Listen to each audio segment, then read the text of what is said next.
नमस्कार मैत्रिणींनो, @आरतीज किचन 27 चॅनलवर आपलं सगळ्यांचं स्वागत आहे. आता आंब्याचा सीझन सुरू झालेला आहे, त्यामुळं आंब्याचे भरपूर सारे पदार्थ आपण बनवत असतो.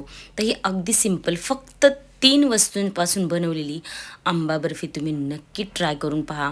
तुपाचा वगैरे अजिबात वापर इथं मी केलेला नाही आहे किंवा साखरेचा सुद्धा वापर केलेला नाही आहे. एकदम सॉफ्ट अशी आतून सॉफ्ट आणि मऊशार अशी आपली ही आंबा बर्फी बनवायला फक्त 15 मिनटं लागतात आणि एकदम मस्त असा आपला स्वीट आयटम पाहुणे आल्यावर सुद्धा तुम्ही ट्राय करू शकता. इतकी छान भन्नाट सोपी रेसिपी आहे आणि टेस्टला तर एकदम जबरदस्त आहे. तर डिटेल रेसिपी कशी करायची ते आपण पाहूया. आता इथं मी एक नॉनस्टिक पॅन घेतलेला आहे. त्याच्यामध्ये 1 वाटी भरून मी ओलं खोबरं घेतलेलं आहे. आता इथं तुम्ही डेसिकेटेड कोकोनट घेतलं तरी चालेल, पण ओल्या खोबऱ्याची चव मात्र एकदम भन्नाट लागून जाते. त्याचं जे नारळाचं दूध असतं ना, त्यामुळे ही बर्फी छान लागते. तर आता जेवढा तुम्ही नारळाचा चव घेतलेला आहे ना, तेवढाच तुम्ही आंब्याचा रस घ्यायचा आहे. त्याच्यात साखर, दूध काहीही टाकायचं नाही आहे. फक्त मी आंब्याचा रस आंब्याच्या फोडी करून मिक्सरला फिरून घेतलेल्या आहेत. आता याच्यात थोड्या फोडी राहिल्या तरी काहीच हरकत नाही आहे, त्यासुद्धा चवीला खूप छान लागून जातील. आता आपल्याला एकच काम राहिले, फक्त याला परतत राहायचं आहे. 2 वस्तू आपल्या झाल्यात मिक्स करून. आता हे आपण याच्यात साखरेचा वापर करत नाही आहे, म्हणून आपण स्वीटनेससाठी त्याच्यात मी इथं कंडेन्स मिल्क टाकत आहे, मिल्क मेड टाकत आहे. फक्त 1 चमचा टाकते आहे, कारण आंबासुद्धा छान हापूस आंब्याचा रस होता, त्यामुळे तो आंबासुद्धा गोडच होता. जास्त काही गोड करायची अजिबात गरज नाही आहे. आंब्याची चवसुद्धा त्याच्यात छान लागून जाते. ठीक आहे. आता जर तुम्हाला मिल्कमेड वापरायचं नसेल तर तुम्ही इथं मिल्क पावडर वापरू शकता किंवा दुधावरची साईसुद्धा टाकू शकता.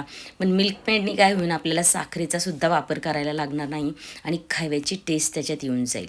आता इथं मी ज्या भांड्यात आपल्याला सेट करायला ठेवायचं आहे ना, त्यात आपण बटर पेपर लावून घेऊया, म्हणजे तेल तूप लावायची काही गरज पडायची नाही. आता पहा, मी कंटिन्युअसली इथं हलवत होते. आपण खाली अजिबात ते लागलं गेलं नाही पाहिजे. तुम्ही समोर जर परतत असाल ना, तर तुम्ही तिथं गॅस मोठा ठेवला तरी चालेल. आता मी इथे 1 चमचा वेलची पावडर टाकलेली आहे. ऑप्शनल आहे, नाही टाकली तरी काहीच हरकत नाही आहे. चवीत एवढा काय खूप मोठा फरक पडत नाही आहे. आपल्याला आंबा बर्फी म्हणजे फक्त आंबाच खायचा आहे, आंब्याचीच टेस्ट त्याला प्रॉपर आली पाहिजे. तेव्हा तुम्हाला टाकायची नसेल तर नाही टाकलं तरी चालेल. या स्टेजला तुम्ही इथं ड्रायफ्रूटसुद्धा टाकू शकता, पण मला मोस्टली आहे ना ड्रायफ्रूट अशा पदार्थांना घालूच नये, असे खाल्ले ते चांगले. आता सजावटीसाठी म्हणून तुम्ही वापरू शकता. आता पहा, ह्याचं टेक्स्चर पाहून घ्या तुम्ही. मी त्याला परतत असताना एकदम घट्ट असं झालेलं आहे. आता लगेच आपण त्याला सेट करून घ्यायचे. वरचा जो भाग आहे ना, पूर्ण असा सरफेस तो तुम्ही इवन करून घ्या, असा फ्लॅट चमच्याने किंवा हाताने कशाने किंवा आहे ना, तो असा सपाट करून घ्या, म्हणजे ते दिसायला व्यवस्थित दिसते. ठीक आहे, कारण की आपले बॅटर तर एकदम घट्ट झालेलं आहे व्यवस्थित. आता मी इथं काजू आणि बदाम फक्त सजावटीपुरतं टाकत आहे. ते पण ऑप्शनली नसेल ना, नाही टाकले तरी काहीच हरकत नाही आहे. आता मी अर्धा तास तिला आहे ना फ्रीजमध्ये सेट करायला ठेवून देते. पहा, अर्ध्या तासानंतर एकदम बर्फी आपली एकदम व्यवस्थित सेट झालेली आहे. जर तुम्हाला फ्रीजमध्ये नसेल ठेवायचं ना, तर तुम्ही बाहेर 1 तासभर ठेवा, म्हणजे आपल्याला त्याला व्यवस्थित कट वगैरे करता येते. आता पहा, आपण बटर पेपर लावल्यामुळं अगदी अलगद निघते, कशाची तेल तुपाची सुद्धा गरज पडली नाही. एकदम मस्त अशी आपण आता तिला कट करून घेऊया. पहा, कट करताना सुद्धा अजिबात म्हणजे अशी ती चिवट किंवा चिकट किंवा कडक वगैरे झालेली नाही आहे. जरी मी फ्रीजमध्ये ठेवली होती तरीसुद्धा एकदम मस्त अशी सॉफ्ट अशी आपली बर्फी रेडी होती आहे.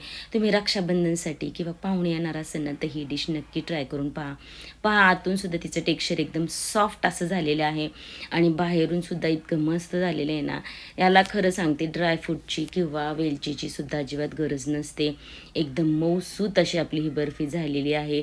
टेस्टला तर इतकी भन्नाट झाली आहे. तुम्हाला रेसिपी आवडली तर लाईक, शेअर, सबस्क्राईब नक्की करा. धन्यवाद.